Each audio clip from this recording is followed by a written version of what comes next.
Salamu alaikum.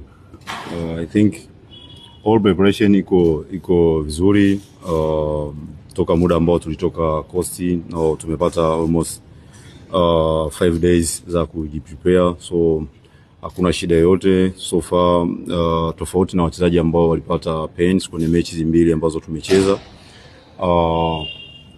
Saidi Hamisi pia Maka alipata pain kwenye mechi na Coast, so wengine wote wako kwenye hali nzuri. I think leo ni siku ya mwisho kwenye preparation. Kila kitu ambacho tumejiandaa nacho I think kiko kwenye nani nzuri. Kwanza niseme kama mwalimu na respect Azam, ni timu nzuri, iko na wachezaji wazuri na staff nzuri, so imeinvest vitu vingi kwenye malengo yao, kushinda mechi away na kuja kukutana na timu ngumu. I think sijaelewa, lakini so kitu ambacho najaribu kukuelewa, tumemaliza mechi na Coast.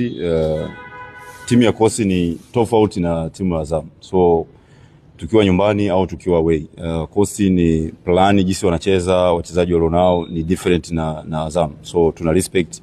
Sisi tunajua tutakuja kucheza mchezo bora na respect kubwa sana kile ambacho wao wanafanya, so